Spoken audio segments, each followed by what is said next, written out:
Hello, everybody. Got 24 people on live. We're going to hear a recap of your week. Adam fell. Adam is Carol's son. Then we did started treating fracture last night when he got home from where he was. So his pain level's coming down, and so that was good. Good. And then the reason I came screaming into the room at 3:59 was my cousin has a friend that is having a bilateral mastectomy and in 2 weeks. And he sent me his custom care and magnetic converter that he's lending to her. She's an RN down in Bend, and I just programmed it for her. And so the post-op breast day 1, 2, 3, 7, whatever, is for like a breast reconstruction or a lumpectomy. She's having a bilateral mastectomy with expanders put in at the time of the surgery. So it's not a 3-hour mastectomy. Right. It's an 8-hour, because after the general surgeons are done, the plastics guy comes in and puts the expanders in and begins the process of reconstruction. Right. So what I thought was going to be a 15-minute, let me program the basics, then she said they're having expanders. And for those of you that aren't familiar with that surgery, the expanders are plastic or something, and they stretch the skin to make room for the pocket that the implant's going to go into. The problem is that the expanders lay on the ribs and annoy the periosteum and the nerves that live in between the ribs. So I was about to just program it for them, and then she said it's an 8-hour surgery, and I found out they're expanders, so I had to remove the frequencies for mammary glands and ductal tissue and put in frequencies for periosteum and nerves. So and then I explained to her, and for everybody that's listening, if you're treating patients post-operatively, after such an extensive surgery, they will often put patients on what's called PCA, patient-controlled anesthesia. So it's a morphine pump that goes right into their IV, and they get to give themselves a bolus when they need it. It's time limited, so you can only give yourself a bolus every 15 or 20 minutes or whatever they set. But there's a baseline amount that's steady state per minute, per hour. And then you give yourself an extra boost when that isn't enough. So when somebody is being treated post-operatively in the hospital and they're on a PCA, you have to tell the nurse that's setting up the PCA not to do a baseline. So this lady's a nurse, she knows what to say. And I said, so you need to tell them you're sensitive to opiates, so you don't want a baseline. Just set it up that you can do a bolus every 10 minutes if you need it. You won't need it. You're going to know after an 8-hour surgery you've been beat up. But FSM will keep the pain down and you won't need as much morphine. And if I'm correct, you probably won't bruise. And she just went, what? So I explained about hips and fractures and things where, yeah. So that's why I came in at 3:59. Well, we made it. I'm glad you're here. No, I got this. I was sitting and waiting. I didn't come that much earlier either because it's a weird Wednesday before Christmas. So it's, having the holidays on the weekend just kind of throws me for a loop. So I took most of this week off, except for people that I could not take off. And it's been a weird week. I'm not sure what it is. I have a couple fun things planned for today though, because it is a couple days before Christmas. You always do. Well, I try my best. There is a couple questions that came in. I see there's already one on the chat. So we're going to try to intersplice all the fun stuff with all the knowledge stuff as well. Okay. Having this week a little bit more free time to relax, in air quotes, I was looking on Facebook for our practitioner forum. How much time do you spend on there yourself? Probably not as much as I used to go on. That used to be the last thing I did every night before bed. Okay. And as a recovering workaholic, I'm not allowed to do that anymore. Good. So I check it randomly in the daytime. I allow myself, it's not like anybody else tells me, but I allow myself to check it just before I start eating dinner. And then I'm required to, by myself, as a recovering workaholic, I'm required to watch something non-medical, fun, while I eat dinner and for 60 minutes afterwards before I go and turn my computer on or check anything. And then, so no, I haven't been, the short version is I haven't been on Facebook. So what are they talking about in there? Well, I also don't spend a ton of time on social media. I post, but I don't read. Again, I used to just get way too worked up over things, and it was way too time consuming. So I kind of threw a shot out there. I'd replied to somebody. We talked about the person a little bit last week who had the acute rib fracture and was treating it with chronic. And so that actually spewed a lot of really great questions that I got emailed, and a lot of gratitude for talking about the stages of healing, because I think that can really help navigate people when we're stuck. Like, what is it? What's wrong? If you can just start off with what stage are we in right now? And it's very rare that we are in a chronic state. We're usually in this new injury acute phase, or it's a flare up of something that's chronic, but it's really not chronic. It's acute. It's almost always acute on chronic. And especially in musculoskeletal conditions, they have facets, they have discs, their back goes out.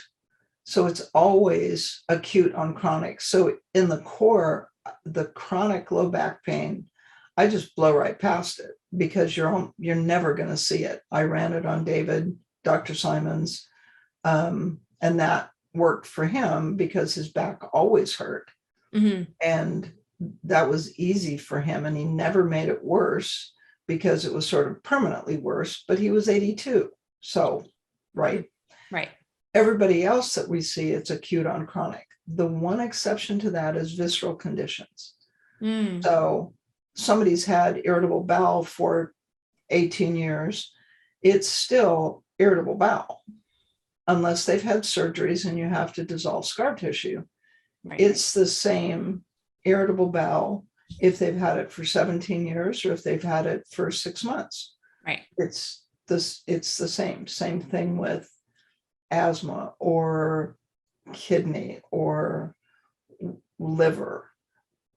The visceral conditions, I mean, except for liver fibrosis. So. Right. I was kind of going in two different directions with that story just now, but going back to Facebook really quick, there seems to be a lot of really good critical thinking questions on there. Right. And I think that's what we wanted to have that forum for. Exactly. But I still see a lot of like recipe searchers. What's the frequency for this? How do we do that? So those are going to be the people who either took the course 10 years ago, or they took a course from someone who's not me or you, or they're not problem solvers. Their brains don't work that way, or they don't have time. So they either don't think that way. They want to be able to push a button and leave the room. That's not how you and I roll. Right. There are So there is a recipe. You can use just a recipe, and you have to be prepared for the fact that it's only going to work 50% of the time. So that was what I was going to ask you. What for those people who don't have the bandwidth to troubleshoot or desire, Right? and I get it. Some people are in really busy practices. So I think of all the chiropractors that have already busy practices, especially that come to the sports course, after an hour in, they're just like, arms crossed, rolling their eyes. I'm like, what's wrong? And I used to take it so personal. Like, I'm not teaching this. It's just that model doesn't fit their practice. Right. So if you're used to seeing a patient every 6 minutes, this probably isn't something that you're going to sink your teeth into, but perhaps having an assistant or having, you integrate somebody else into your practice who Rob DiMartino is the best model we have for taking. He has to have one of the busiest chiropractic practices in the country. And his model is his patients are prepared before he ever sees them. They know what to expect twice a week for 4 to 6 weeks to fix this. He does the intake, his history. He's already has the history before the patient walks in the door. He spends his 15-minute new patient history, physical, whatever, and then they move on to a room that is specifically designed for FSM. So he doesn't do the FSM. Right.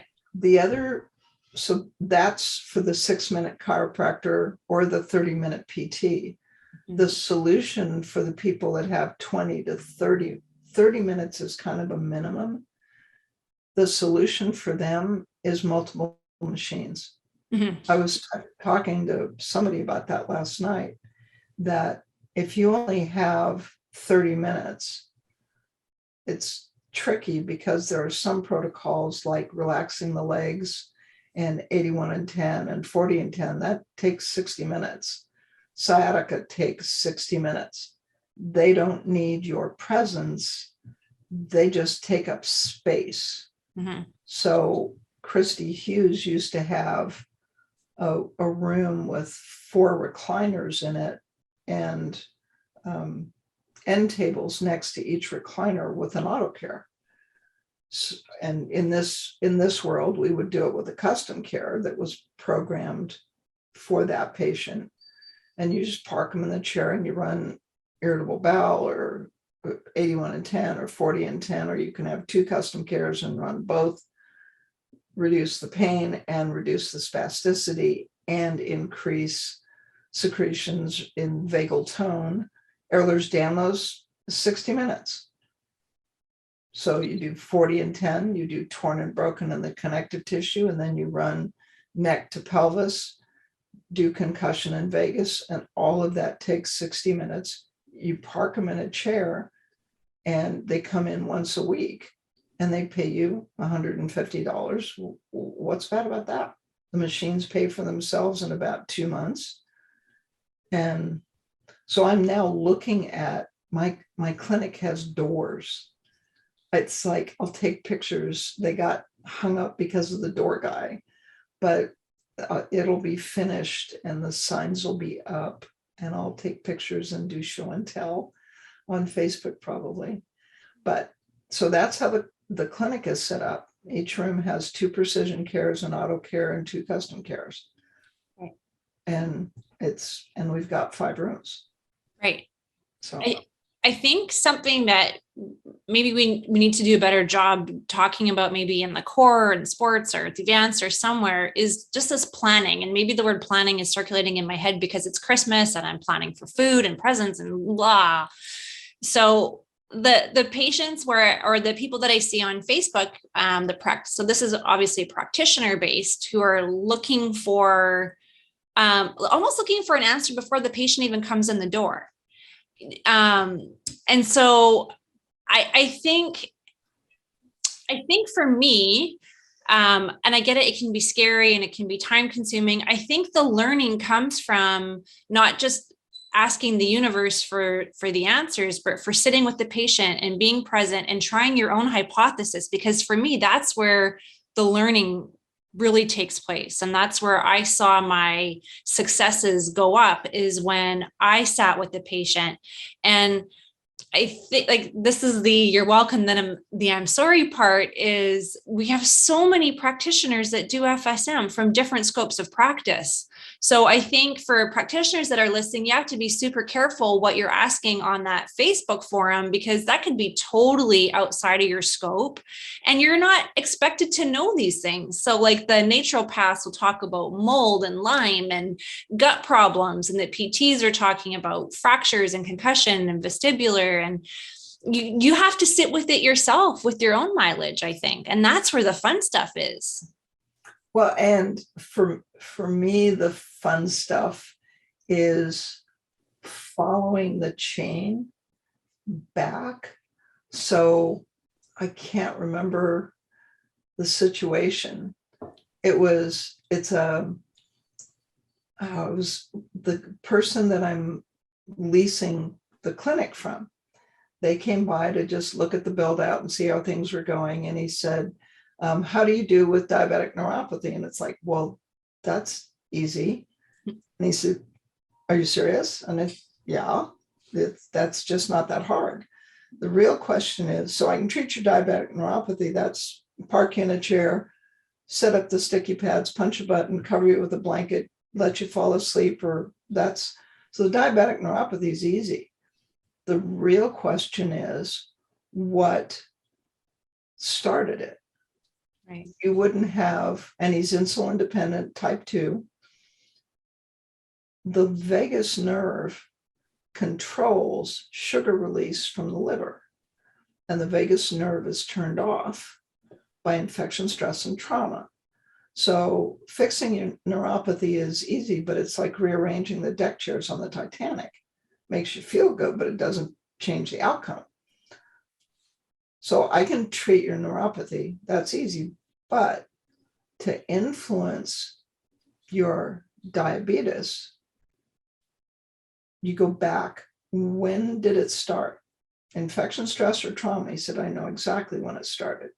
My wife got pregnant. She got in an auto accident, almost lost the baby. And you could see it in his face. And I said, okay, that was it. So then we'll treat your vagus, turn it back on. And then he said, and then my legs are so tight. And I went, your legs are tight? And he said, yeah, and that restricts the circulation down in my feet. Okay. Did you do sports? Yeah. And I said, if you press here on your neck, does that hurt? He said, ow. And I said, do you have pain in between your shoulder blades? He said, yeah, there's this ache. It's a rib or something. It's like, no, your tight legs are being caused by the disc in your neck that you injured when you were doing mountain biking. And that's the pain in between your shoulder blades. So we treat the tight legs, we turn on the vagus, and then treating your diabetic neuropathy is easy. And I don't have to put my hands on him for any of it. And I never touched him. He's leaning in the doorway with his hands in his pocket talking to me. Infection, stress, or trauma points you at the vagus. Then he said, tight legs. Tight legs we get rid of with the 81 and 10, but what causes the tight legs? The disc injury. So there's 81 and 10, there's diabetic neuropathy, there's treating the vagus, and I said, and then there's a fourth machine on you from your neck to your chest to treat the disc. And so I'll see you twice a week for probably 4 weeks. The tight legs will go away, the disc will get better, the diabetic neuropathy will get better, your insulin resistance will get better, and you'll end up buying a custom care so that you can treat yourself at home and don't need me. And he just sat there with his mouth open, because it was like, it's so obvious once you have enough mileage. The other thing I think that happens with new people is they want to be good at it off the start line. Yesterday. It's like, there's no reason that you should be. No. Why would you expect that of yourself? Right. For me, it's obvious because I've been doing like 81 and 10 for 8 years. Mm-hmm. And to recognize it's all pattern recognition. Mm-hmm. So what does the vagus nerve have to do with diabetes and diabetic neuropathies? Glucose from the liver. Why would you know that if you haven't watched the Vegas webinar and you didn't pay attention to that one slide where I talk about that? Right. So you go back and you watch the Vegas webinar, and around the 4th time you watch it, then the liver shows up in your vision. Right. So it's pattern recognition and putting it all together. And because I've been doing it for 25 years and I've literally made more mistakes than any of you can possibly make, now it's like, well, duh. Right. I make it sound simple, but it's not fair. No, it's not.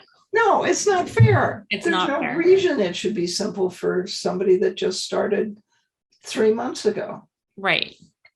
I think for me, one of the things to help overwhelmed practitioners too is you don't have to solve it in day one. Like we talk about solving cases and closing cases, and that's what after you create those miracles in one treatment, you get greedy and you're like, I'm going to do this every day and they're going to come in once and I'm going to fix them. And that's great, but it's not realistic for anybody, Twice a week for 4 to 6 weeks. Right. And there's still patients, I'm sure, that stump you after all this time. It's never going to be like a slam dunk. But again, if you can just get their pain down. So I'll say, how you say, my goal is to not make you worse today. We all have our own phrases. I'll say to new patients, my goal is to make a dent in this pain today.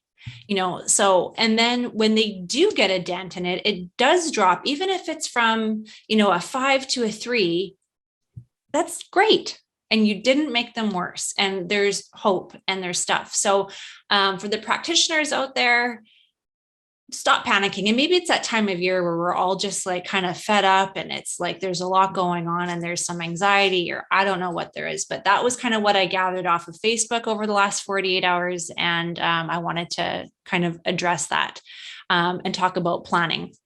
One thing before we get into, I see some of the questions in the chats are coming up. I had 2 people email me about this over the week, about 18 on channel A. And this kind of transitions to our stages of healing conversation that we were having. So this one PT had written in, this was fabulous, stages of healing that really helped me.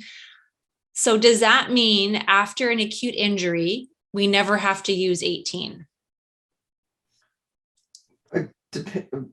It depends on what you're doing.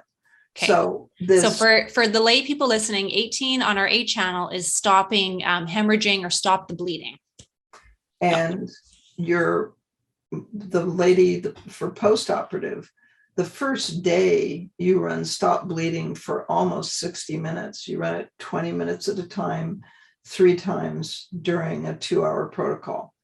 Second day, you run it 20 minutes at a time, 20 minutes at a time, twice. And the third day, you run it 20 minutes at a time, once. The amount of bleeding is directly related to how soon the injury was. So when Adam was in so much acute pain last night from the fractures, I touched his skin in the front, and the skin in the front was hypersensitive. The fractures are in the back, but the skin in the front is hypersensitive. Bleeding causes inflammation. Inflammation from a fracture, bleeding from a fracture. The intercostal space is very narrow, and there's a nerve that runs around to the front. So if the skin in the front is hypersensitive, there's inflammation in the nerve, but the thing that causes inflammation in the nerve is the bleeding. So I went and reprogrammed the fracture protocol and ran stop bleeding for 20 minutes right up in front, and that took his pain down. The other place you're going to need stopping bleeding is when you're taking apart scar tissue or working on like the axilla and you're peeling nerves away from fascia. Every nerve has little capillaries that feed it.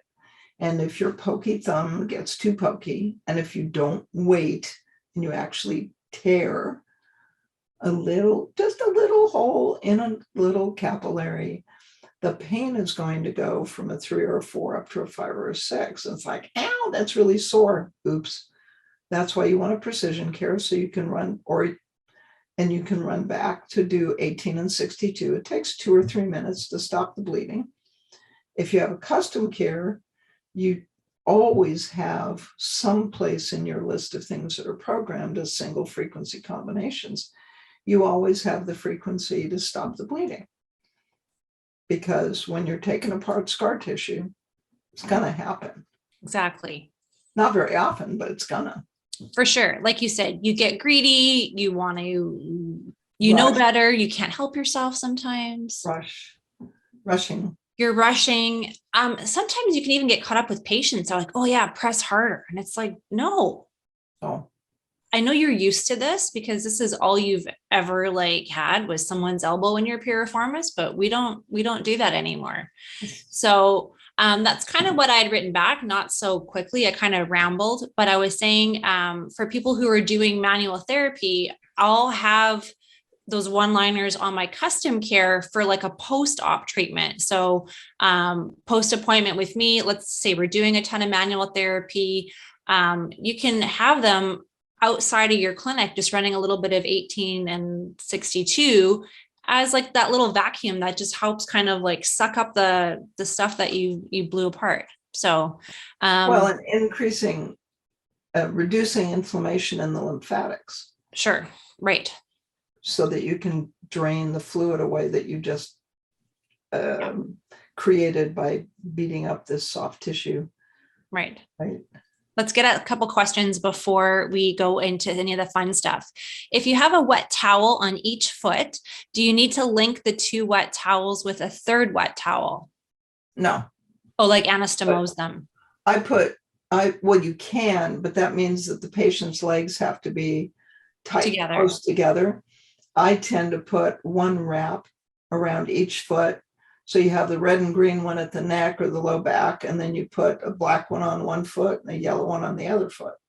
Yeah. So the red and green are together up at the neck. Yeah. The black is on one foot and the yellow is on the other foot. I don't like, especially for almost any patients, the adduction involved in tying the feet together make the hips and low back not happy.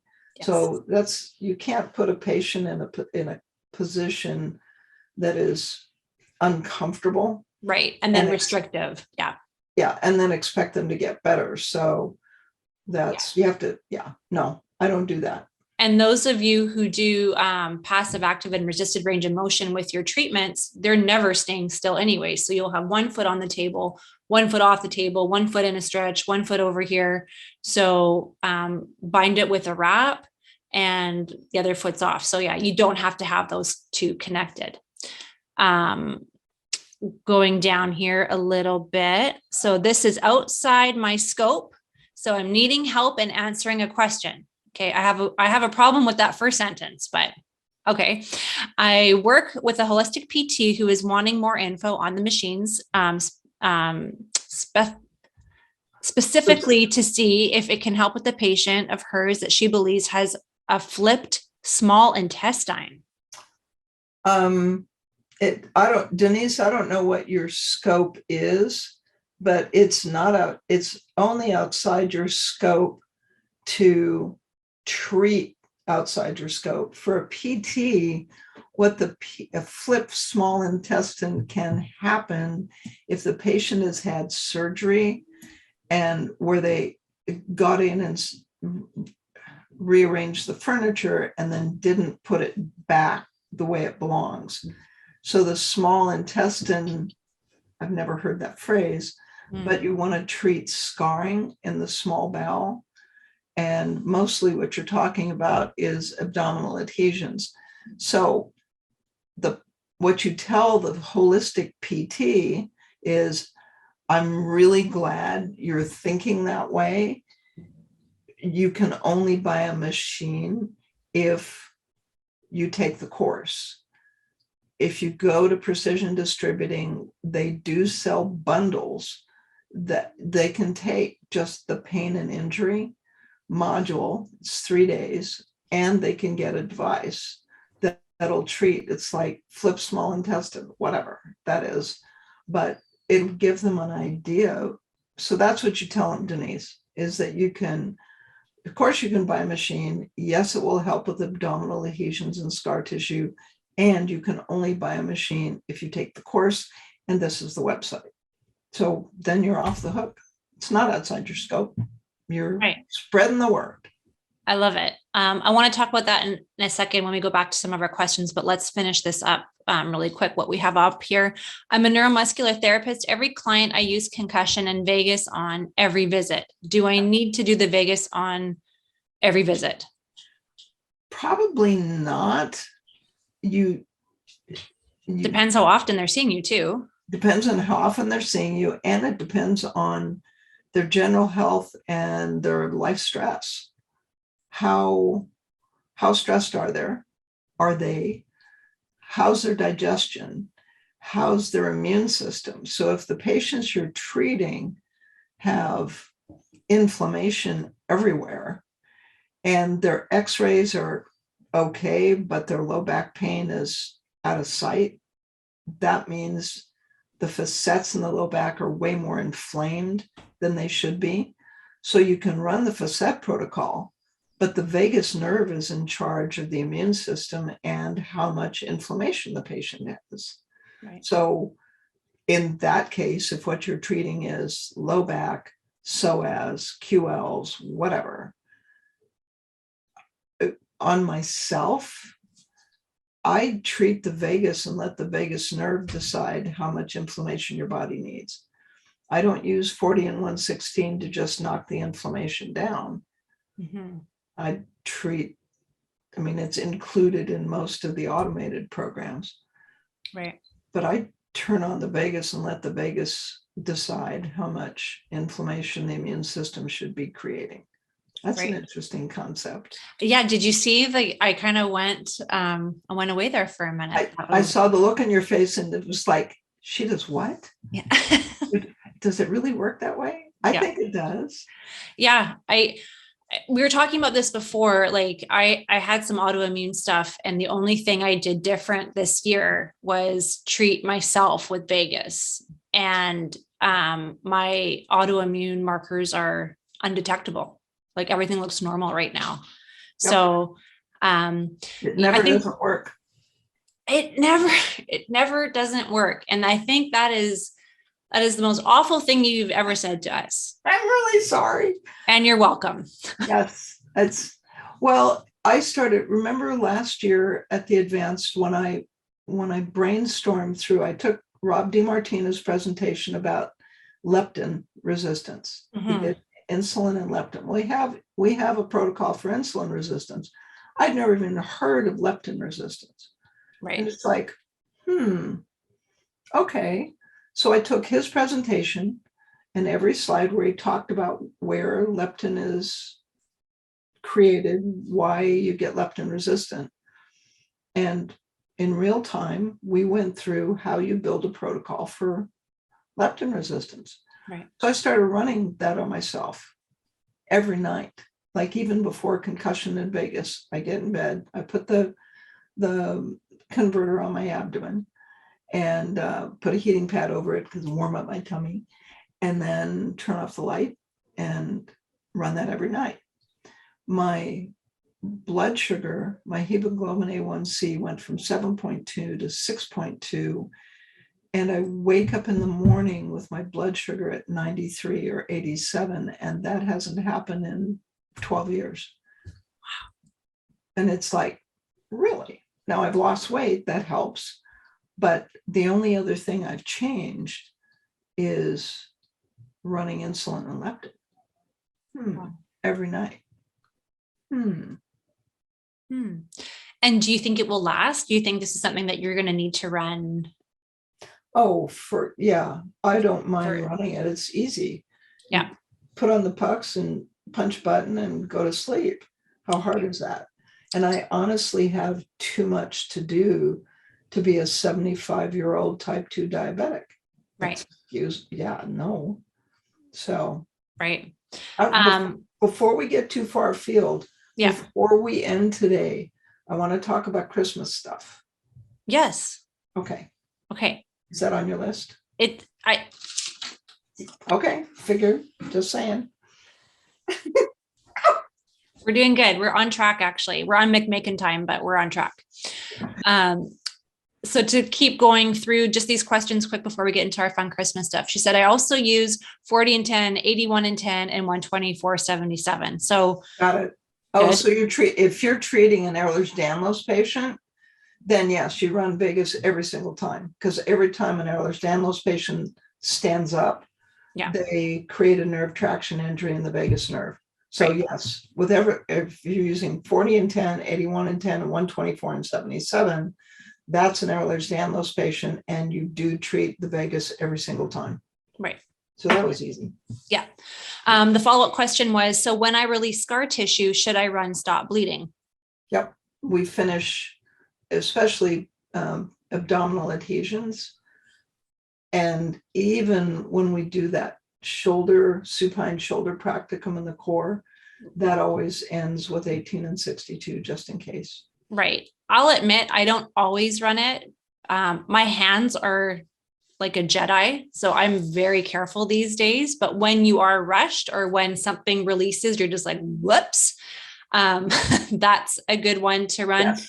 And it doesn't take long to just do a drive-by on it, just as a precautionary sort of like I said, it's like your little Roomba coming through and just go, and then you're like, okay, I'm done. Yeah. So I like the drive-by word.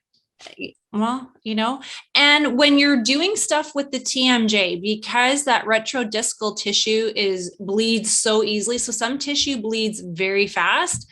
So the retrodiscal tissue with behind the disc, when you're treating TMJ, 18 runs all the time in my TMJ protocol. That's a huge one, because the minute that bleeds, then that inflammatory process starts back up again. That patient's never getting better. Yeah, that makes sense. Yeah.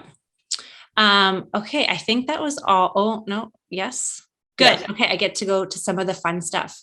Okay. So I have a little, I had asked you about some Christmas wishes on the last podcast that you had. So I would like to know what your wish would be for future FSM patients. What your wish is to tell them or to educate them, because we've seen a huge shift in our listener base in the last couple months. So we have a lot of patients listening right now. They're finding us. I've had 4 patients this month find me because of listening to the podcast. That's so cool. Yeah. So we're really between the resonance effect that you had written. If anybody hasn't listened to or read the resonance effect, please, it reads like a novel with the meat and potatoes of a textbook. So that gives you a lot of background, but I'd like for you to talk about kind of the shift that we're seeing with patients that we're treating right now. There's a sign that's going up in the new clinic. There's actually 2 of them, and the graphics, we may actually put it up on the website. There's a blue wavy sort of background, and then the words are, "There is hope here." And that goes in my waiting room, and it goes in the hallway between the treatment corridor right outside the gym. There is hope here. It's not a promise. It's not a slam dunk, but there's hope here. And what I tell people when I talk to them about FSM, nerve pain is the easiest thing we treat. And they look at me like, excuse me? No, really. and fibromyalgia from spine trauma and thalamic stroke pain and this diabetic neuropathy. That's ridiculously easy. And he just looks at me like I've got two heads. And so there's hope here. The frequencies, talking about current you can't feel and frequencies you can't hear, is just a lot to get your head around. Mm-hmm. But to talk about what we've published, nerve pain, nerve scarring, delayed onset muscle soreness, PTSD, fibromyalgia, just what's published is extraordinary. And we only have 12 papers. Right? There's hope here, because the things that are the most difficult to treat in medicine are the ones that we have the most success with. Brain injuries, traumatic brain injuries, vestibular injuries, some of the hope that we provide, because Christmas is the season of hope and the return of light and rebirth and birth and all of that. There is hope here. And that's easier than explaining how it is that frequencies resonate with the receptors on the outside of the cell and change what the cell does and reduces inflammation, and then the current actually increases energy. They don't want to hear that. Right. They want to hear, we have pretty good luck with nerve pain.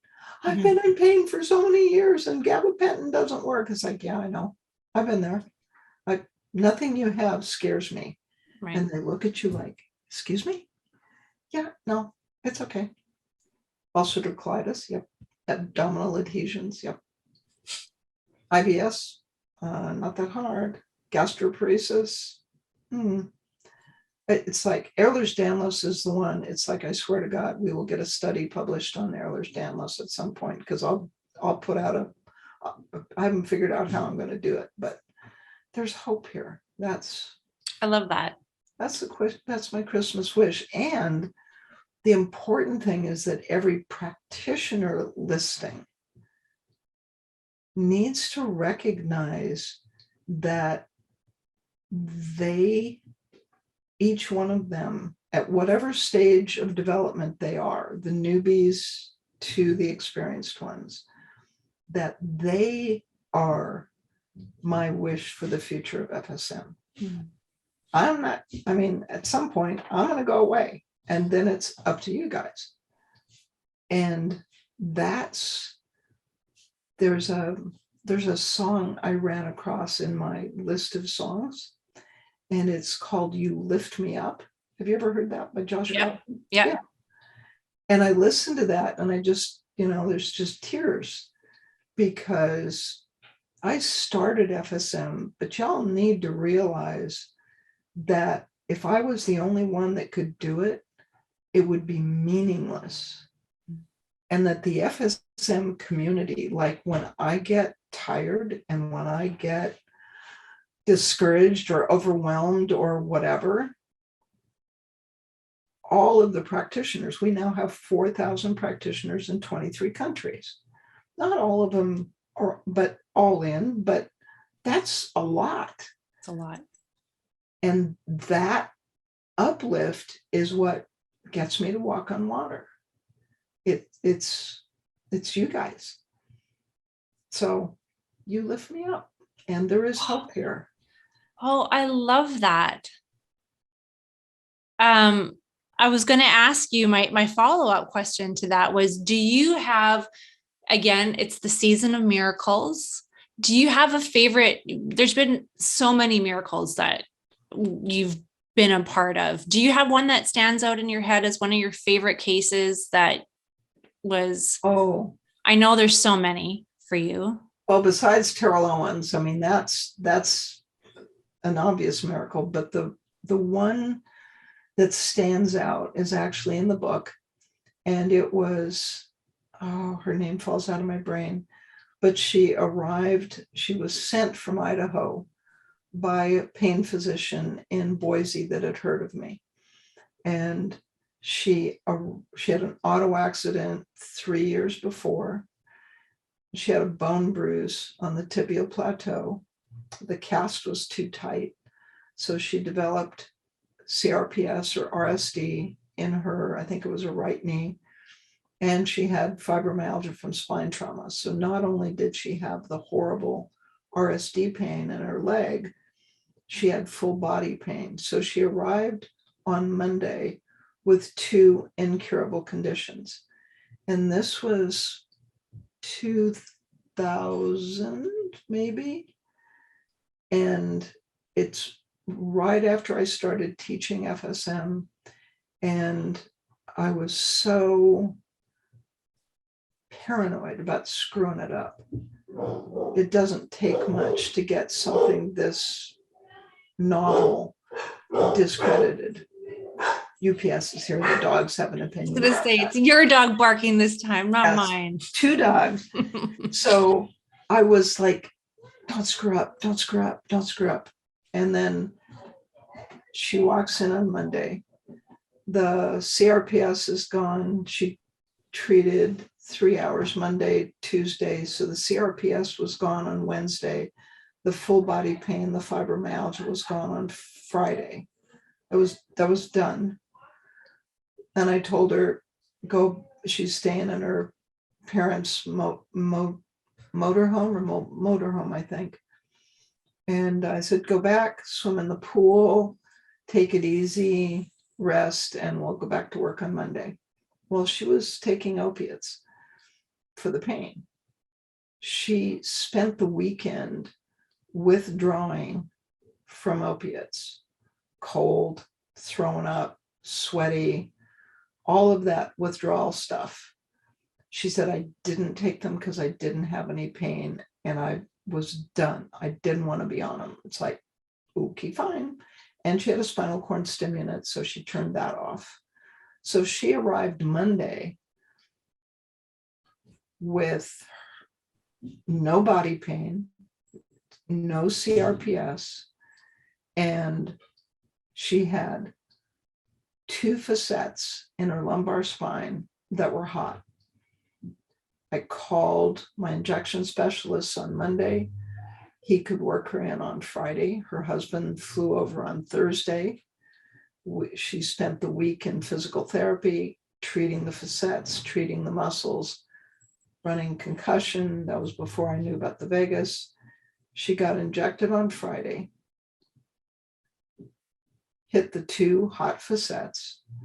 She came in Monday, completely pain-free, normal sensory exam, normal reflexes, no pain. And she still had her pump in, or stimulant in, but just had it turned off. So that Monday, that's 2 weeks from start to finish, 2 completely incurable conditions with no palliative care that was working. And she was done. That was in, let's say, 99, 2000, 2001, whenever that was. And at that moment, I decided or realized that everything I'd gone through, coming up to go to chiropractic college, being in practice, starting FSM, learning to do this stuff, teaching the few students I'd taught, I was done. If that was the last thing I did on this planet, I'm even. That's when I was able to exhale. Because after that, everything after that's gravy. Right. So yeah, that's my favorite miracle. And then every day, the emails I get from practitioners. I treated my 82-year-old grandmother after her hip surgery and she didn't bruise and she's all better now. I mean, they come in every day now. Right. I know when I was writing this list, I was like, she's never going to be able to think of just one because there's so many to draw upon. And what a what an amazing problem to have, is when there's just too many to choose from. I was selfishly thinking myself, like, well, what would have mine been? I've treated so many professional athletes, and you would think that those would have topped my list, the ones that said they were out for 3 months and we had them back in 3 days. But those weren't. Like, that was They're easy. Duh. crazy. But and I speak about this lady who, in the sports course, it was one of the first times I had called you in this panic, like, is there such thing as a phantom gallbladder? Because it was the woman that had her gallbladder removed who had the sensitivity to the surgical clips that created these abdominal adhesions that caused her low back pain and the referral down her leg. And when I figured that out and the pain was gone,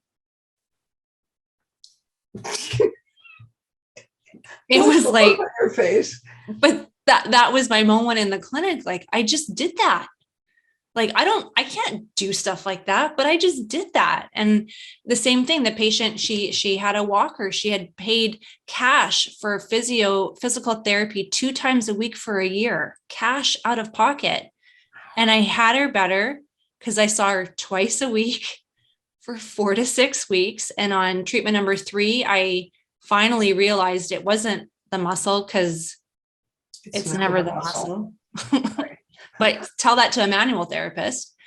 And yeah, that was, you can never, the other favorite thing that we say is you can never not see it. So once it happens one time and it's not supposed to happen, it's that's the game changer, right? It's over after that. Yeah. It's like, that's the chapter in the resonance effect. Believe what you see, not what you expect to see. Yeah. But the name of the chapter is Believe What You See. Yeah. Once you see it, if you're smart, you can't ever not see it. And the other version of that is you can't throw out the data because it doesn't match your model. Yeah. So manual therapists, having this conversation with John Sharkey and Jay Shaw is really exciting, because they are committed to a model that says it's the muscle and the fascia. Yeah. And what's our data? Well, I don't know, maybe 3-4 million patients who aren't in pain anymore. Right. Think about when you have 4,000 practitioners, and let's say 2,000 of them are good, but each one of those 2,000 practitioners sees 6 or 8 patients a day. So 8 times 2,000 is 16,000 a day times 5 days a week.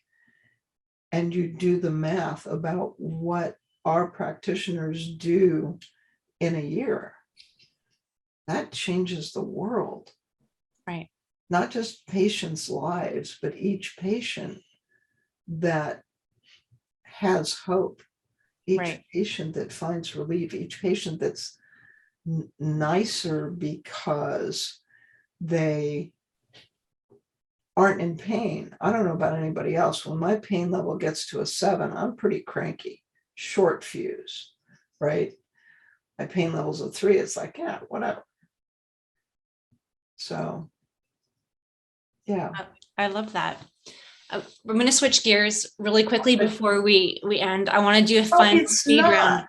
No, I know. We have a few minutes still. We have a few minutes. All right, go. So I have a Christmas this or that list. Okay. So I'm going to give you 2 things and you're just going to pick. So I'll say star or angel. What goes on the top of your tree? I think we put a star on top of the tree, but I have angels on the mantle and on the end tables. Okay. And actually up in the corner in the back of the room, you probably can't see him. It's not a real angel, but it's kind of there. Yeah. We have a star on our tree, but this year we have a mask. A mask? Like a paper surgical mask? No, we're masking. Oh, on the... Well, it's funny because we picked up a real tree this year, And it was my husband's mask. It got caught on it as we were hauling it in the house. And I just left it on the tree because I'm like, this is funny. You could put the mask on the angel. You put an angel on the top of the tree and you put a mask on the angel. We could do that. Okay. Eggnog or hot cocoa? Oh, hot cocoa. I'm an eggnog girl. Okay. Candy cane or chocolates? Oh, chocolates. Definitely. David Suzuki, who makes the custom care and precision care, every year he sends a Christmas package.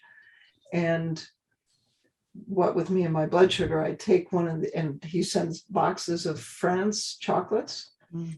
And so I take one little bonbon and I slice it into 4 pieces and I get one at night. It's so good. So yeah, totally into chocolates. Okay. How about you? Chocolate all the way. Just duh. Christmas Day or Christmas Eve? Christmas Day. Christmas Day. Although when your kids get older, you have to get used to it being Christmas Eve because they spend Christmas Day with their families that they have created. Right. But on Christmas Day, we used to get up and the kids would do stockings. And then I would start making cookies. So oatmeal, butterscotch chip, walnut cookies. And I'd make 4 to 6 dozen. And Powell's Books is a Portland tradition. It's a bookstore that's a city block. And there's about 50 people that work there on Christmas Day. It's open Christmas Day. So the kids got to go and pick books up. And we would deliver at noonish. So you put the turkey in and then you go down to Powell's, you deliver the cookies.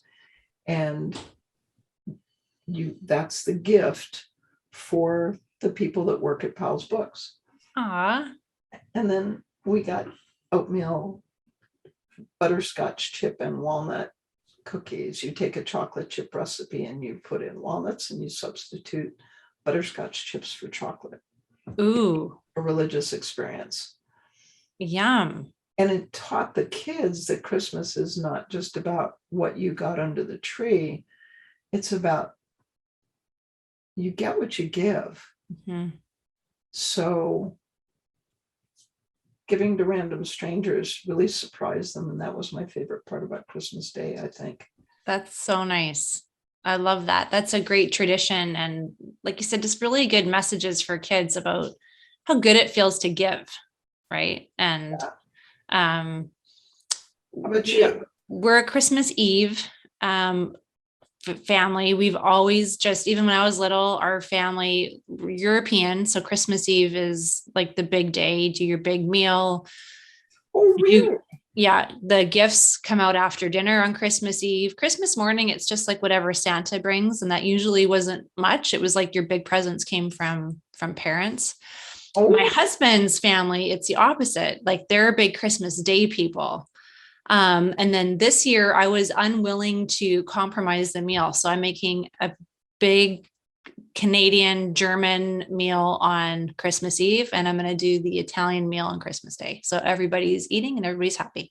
And what's the Italian meal on Christmas Eve? So that Christmas Day is the Italian meal. So they have a tradition where they have tortellini and broth as their starter. Yes, it's not as good as my husband's Nona's, but I'm getting there. Every year I'm getting closer. Then we're making veal scallopini and risotto with zucchini. Ooh, yum. And then we'll just have cookies for like dessert. How long exactly does it take to drive from Portland to Lodi? Come on. We'll have lots of leftovers. That's all. And then what's the German one? Ham. It's usually ham or meatballs. So I have a big spiral ham that I ordered from Butcher Box. Thank you, Butcher Box. And mashed potatoes and roasted carrots and cake, chocolate cake. And then you go and run what? half a marathon. Half a marathon to work it off. 13 miles right after dinner to make room for the next day's food. Oh, that's so cool. My favorite thing about Christmas is the food. And, I had a psychologist as a patient this week, and she was talking about how we should never identify feelings and emotions in food together. And I'm like, you are clearly not European, because emotion and food go hand in hand. Like, to me, that's what the holiday is cooking and cooking together. I don't know. And it might be a genetic thing. It's possible she might be British and right, but Italians and Germans, it's food. Yeah. Food is happiness. So I'm looking forward to that tradition. And I think that almost wraps up our Christmas podcast today. What a gift. That's that. Christmas being a time of return of the light, and every world's religion, including the pagans, have a holiday. That's why the Christians picked December 25th as the birth of Christ. It's not like Jesus was actually born on December 25th. There was nobody there, and the New Testament was written 200 years after he died. So the solstice is on the 21st. And so they picked the 25th because it gave the Christians something to do while the pagans were having a good time. And the same thing with Hanukkah. It's every major world religion has a holiday at this time of year. So whatever your religious tradition is, if you think about why it is that all of these holidays are placed at this time of year, just because the sun turns around and the days are longer and winter's on its way out, hope and the new year are on their way in. And that's the gift, is hope. So that's what a beautiful way to end our Christmas podcast. That is the gift, that we are giving the gift of hope every day. We are so lucky to do what we do, and patients are so lucky to have all the practitioners that they have to facilitate that. Yeah. And practitioners have the hope of being able to help people that walk in the door when prior to taking FSM, they wouldn't have any idea of even how to begin to approach it. Yeah. So it's hope all around. Love it. Thank you so much. I just love doing this with you. So do I.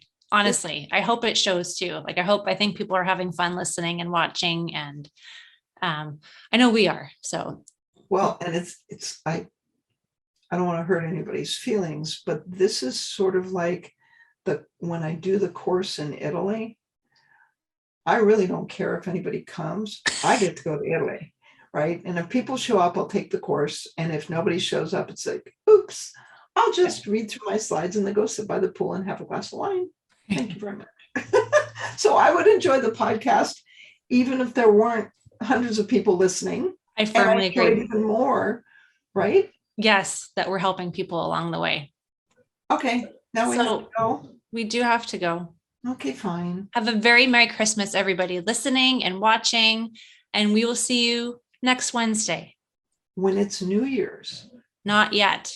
And she'll have a whole new list of New Year's questions, I guarantee you. The New Year's questions are almost complete. I'm always one step ahead. So we'll have a closing off the year podcast next week. So like a plan. Bye. We'll see you all then. Bye. Enjoy. Merry Christmas. Merry Christmas. Happy holidays. The Frequency Specific Microcurrent podcast has been produced by Frequency Specific Seminars for entertainment, educational, and information purposes only. The information and opinion provided in the podcast are not medical advice, do not create any type of doctor-patient relationship, and unless expressly stated, do not reflect the opinions of its affiliates, subsidiaries, or sponsors, or the hosts, or any of the podcast guests or affiliated professional organizations. No person should act or refrain from acting on the basis of the content provided in any podcast without first seeking appropriate medical advice and counseling. No information provided in any podcast should be used as a substitute for personalized medical advice and counseling. FSS expressly disclaims any and all liability relating to any actions taken or not taken based on or any contents of this podcast.